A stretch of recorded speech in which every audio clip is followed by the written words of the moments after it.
Hello and welcome to Warrior Divas, Real Talk for Real Women. This is your host, Angie Lee Monroe. And as I like to remind you, I am your girlfriend. So we are going to dish a little bit today. But before we get started, we want to be able to talk with you in real life, in our Facebook group, even other social media streams. Just reach out, touch bases with us. I know we've got a lot of people out there that are authors and speakers that listen to our show. Maybe you're wondering how to be a guest on the show. Maybe you're wanting to submit a blog or a magazine article to our beautiful new magazine. Then go on to our divasimpact.com and put in a request there. You can submit it all online there. And then also, don't forget about our conference in October. It's going to be amazing. It's divasimpact.com/unmasked is where you can find out information about it. So today we're going to talk about staging a comeback, right? So if you're staging a comeback, I think I heard Serena Williams say you got to go somewhere first before you can have a comeback, right? Well, Serena Williams didn't go anywhere. She just had a baby. She stayed in shape the whole time she was pregnant, stayed in shape after her pregnancy, all of that stuff, and came back and just kind of cleaned up the court with people in true Serena fashion. But how many of us feel like we have things come out of nowhere and just blindside us, right? Like a railroad train going down the track, and out of nowhere it gets wiped out by a mudslide, right? How many of you can say that you've actually had a situation in your life where that felt like it happened? Well, I know I've talked before about 2013, but let me talk to you about 2014. 2014, I had already booked speaking engagements. I had from June of 2014 on, I was setting my speaking calendar. I was making plans. I was excited. My youngest one would be graduating high school. And after 20-something years of raising children, I was going to be able to do what I wanted to do and not have to worry about other people's schedules and just only be responsible to my husband and I for my schedule. And I know there's a couple of moms out there that have given up on your dreams. And I want to challenge you today to not give up on your dreams. One of the biggest things you can do for your children is pursue your dreams with a passion, because it helps them see that they can pursue their own dreams, right? So one of the things that I hear from women all the time is, I don't have the energy to dream.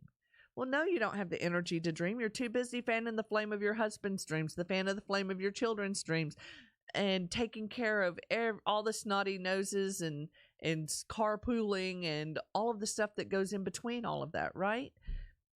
But here's the deal. We've talked about it before.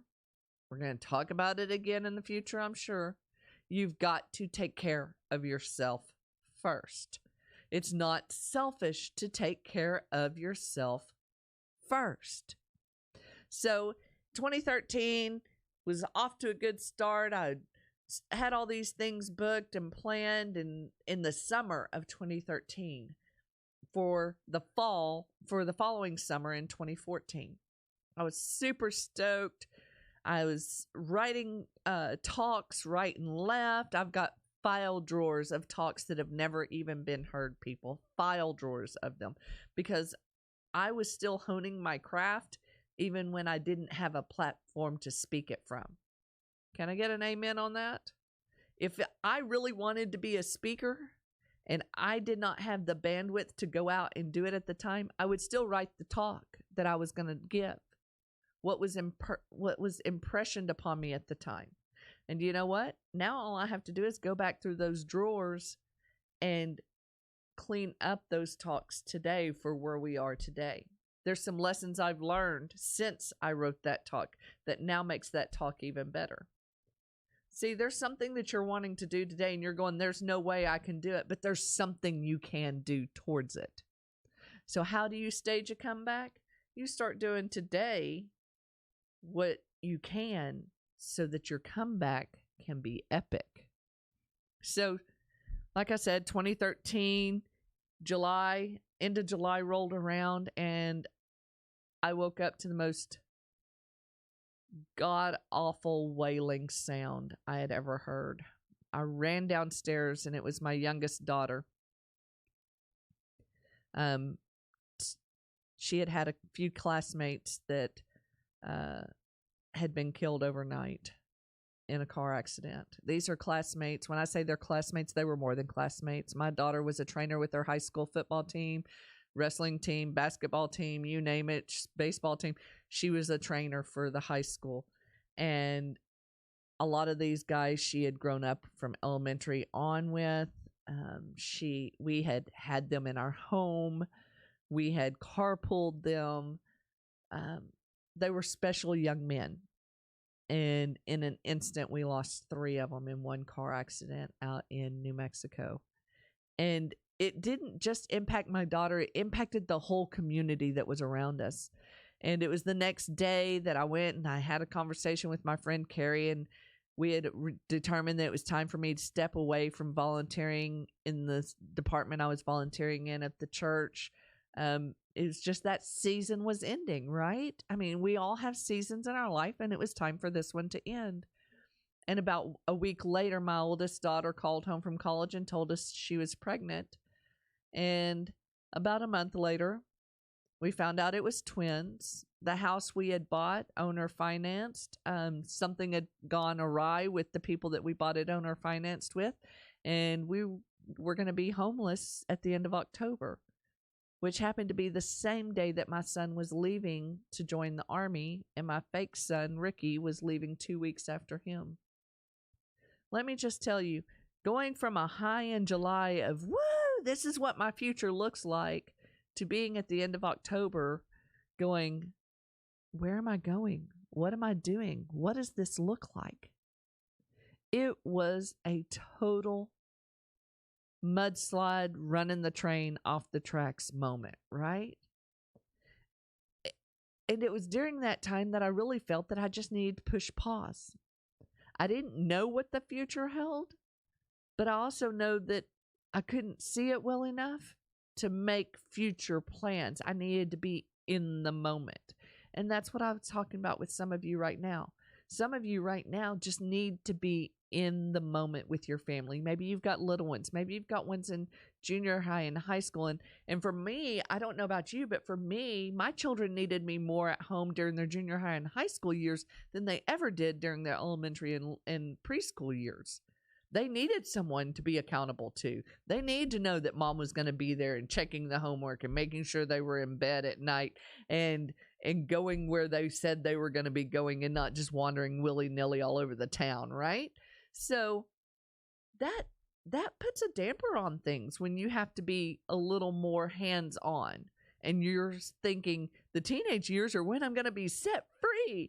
And it's really not that way a lot of the times. You need to press in and you need to be more involved. As hard as that season was that lasted until December of 2015 or December of 2014, so basically July of 2013 to December of 2014, was all focused on family. I still wrote. I still had hopes. I still had dreams. I just didn't have a deadline or a date to those hopes and dreams coming real. So that's my message to you today.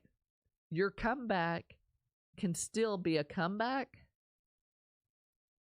if you just take a step towards it, no matter what it is, just a baby step towards it each and every day. Now, a couple of years ago, I had a friend of mine who was going through a bit of this, and you'll read about her story a little bit in our magazine that's coming out this month.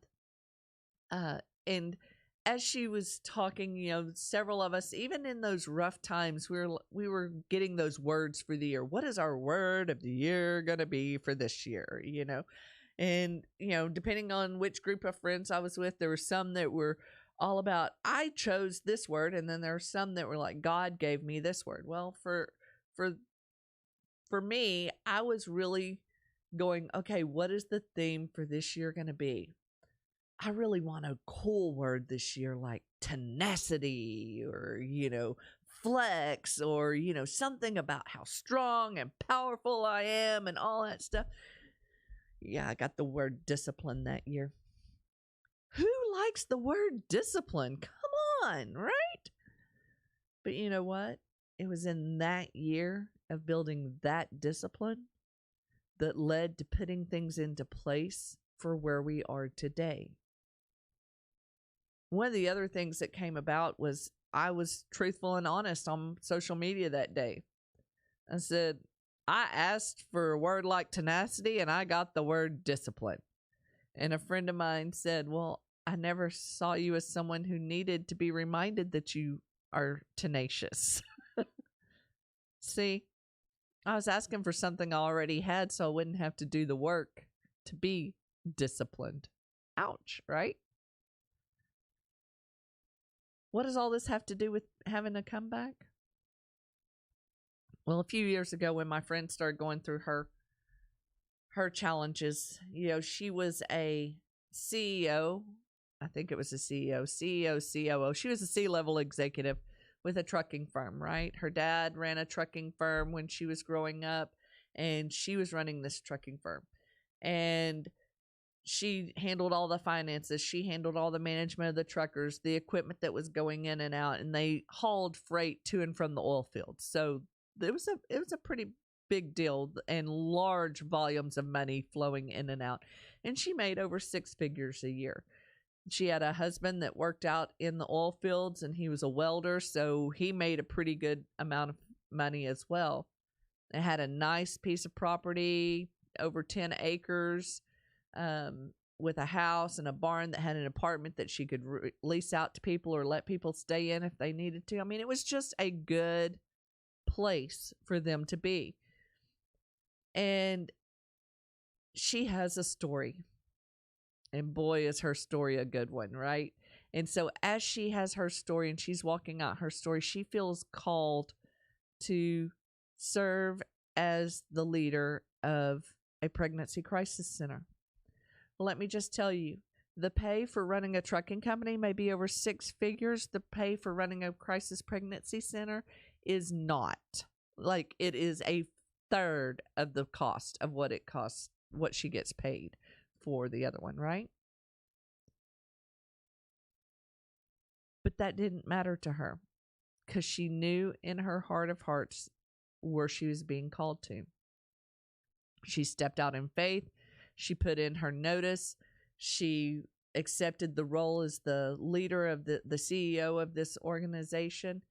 And wow, let me just tell you, the turnaround she did with that organization in no time flat was amazing.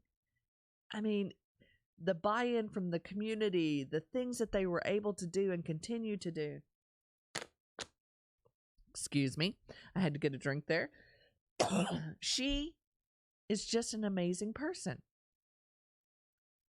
She also was feeling she was walking in her purpose. And about 3 to 6 months after she took over that role, her husband decided to leave. Her safety net of income decided to shrivel up and go away. She was a little disheveled, but she was making things go. She was still ever present in her girl's life. She was still learning the things she needed to learn. She was still stepping towards things she needed to step towards. And she was still being faithful to who she was.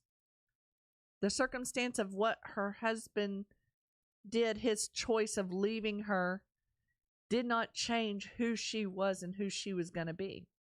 She didn't immediately quit working at the lower pay and go back to the other one. She trusted that she was where she was supposed to be, doing what she was supposed to be doing. My mentor and friend John Maxwell reminded me a few years ago, while she was in the middle of this, that when we are in the thick of the nasty of what we call the gross parts of life, is when we are prime for the making for a miracle to happen in our life, and a big one at that, right? Because, I mean, sometimes you can't go any lower. Something's got to give for you to move up. I get tickled when I think of so many people that are striving and plucking away, trying to make things happen. And I'll be quite honest with you, as I'm recording this today, I'm kind of in the middle of this myself.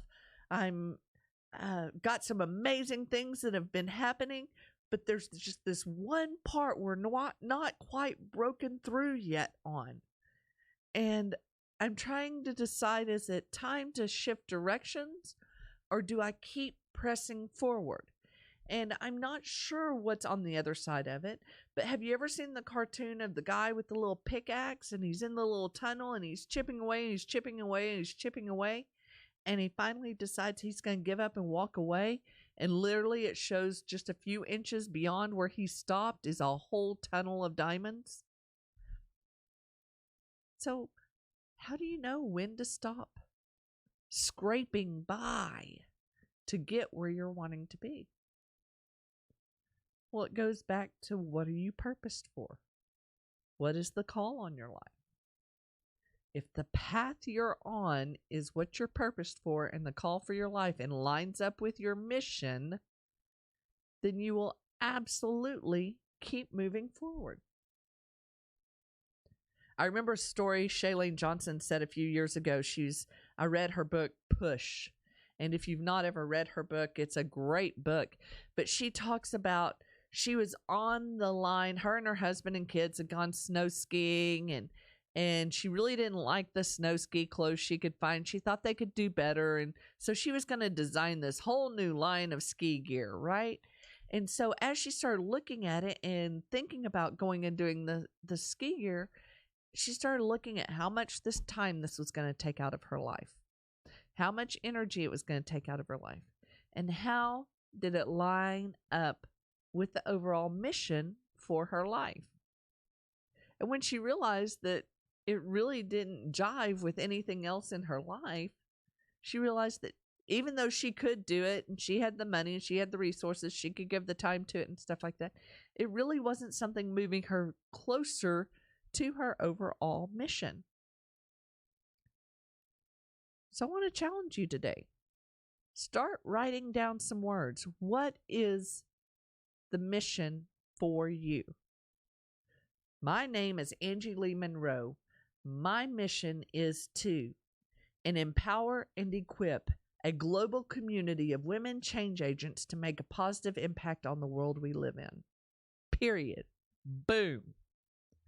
Everything I do has to be measured up against that.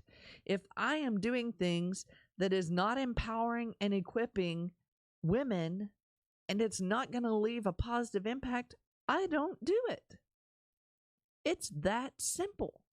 So you position yourself to make this big comeback by knowing where you're going and why you're doing it, because you're going to measure everything else against that.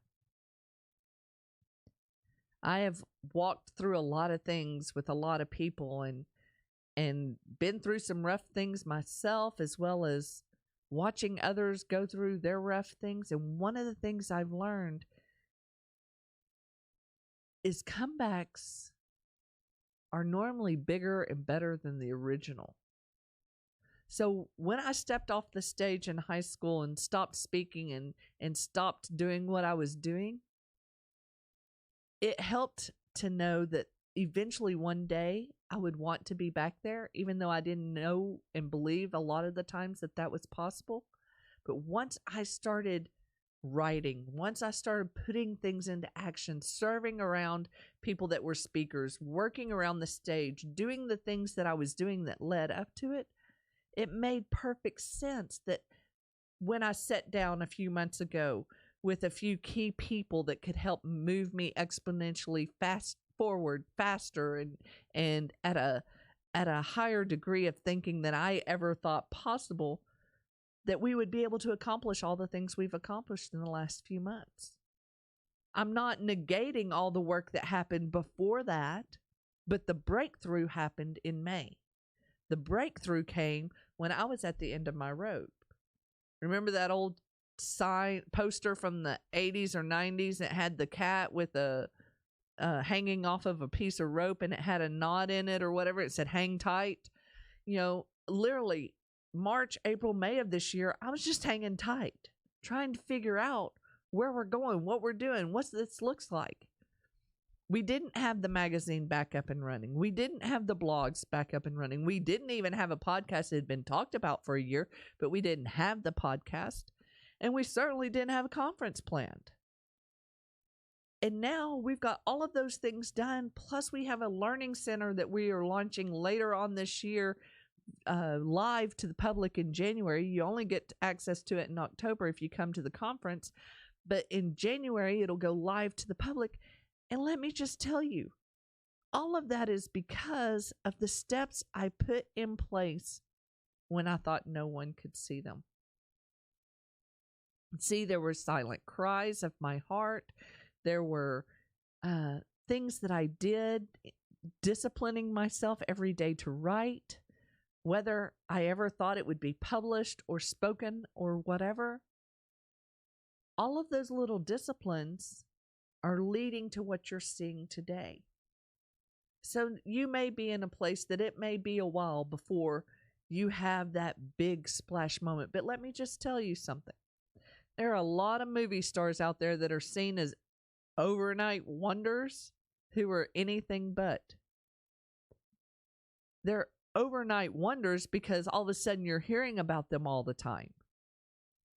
But Bradley Cooper was on Law and Order SVU several years before he ever won an Oscar, before he ever played Chris Kyle. You've got so many people that played so many roles in so many commercials for years and years and years before they ever struck it big. The lead dad off of This Is Us, he tells you flat out, I'm not an overnight success. I've been in the business for 20 years. I'm a 20-year success. It's what are you doing today to poise yourself for a comeback? Some of you may just needing a breakthrough. You don't need the comeback. You're needing a breakthrough. You've not even been there yet. You just are hoping to get there one day. So whatever it is for you, whether it's launching a business, starting a nonprofit, writing a book, whatever it is, you have that power within you to move yourself forward. Now, I told you a little bit about my friend Connie and what we were talking about today, but Connie Wyatt Coleman is our everyday diva this week. She is a woman of many talents, powerful beyond measure. And like I said, she currently serves as the CEO of Wise Choices Pregnancy Resource Center in Decatur, Texas. But let me tell you about my little girlfriend, Connie, here. All right. Connie recently just got remarried. So she is a woman who was adopted at birth. So she has the pleasure of knowing her adoptive mom as well as her biological mom. She has walked through some of the biggest challenges of her life. Not always good ones, but not always bad ones either. And one of my favorite stories about her working at the trucking company was one of the guys came in one day and didn't have the truck parked just right. And apparently he didn't know Connie's background, right? So she told him, you need to go straighten your truck up. He goes, if you want it straightened, you go and straighten it. So she did. She got into that truck, pulling that trailer, drove it around, came back, parked it back, put it nice and straight, handed him the keys and said, and it better be parked like that every time.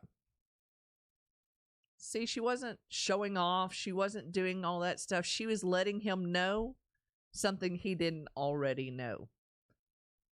That, yeah, you may be able to test her, but she's going to test you right back.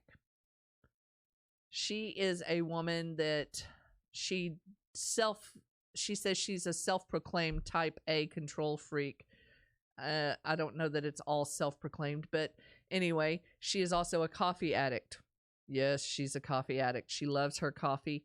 But those aren't the things that make her great. What makes her great is when her life was going down the railroad tracks and everything looked like it was going nice and smooth, and that mudslide hit. She never gave up hope. She never gave up faith, and she did not make any knee-jerk reactions.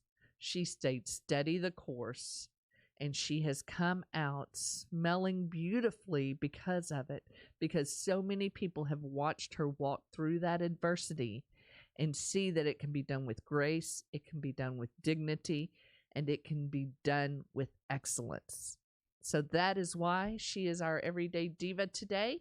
And so if you want to reach out to her, you can find her on our Divas Impact Making a Difference group, Divas Making an Impact Facebook page. She is amazing, and she will be speaking at our conference in October, so you'll get to meet her there. So until next time, when we talk about bigger and more challenging things, this is Angie Lee Monroe, your host of Warrior Divas Real Talk for Real Women, and I look forward to seeing you then. Bye now.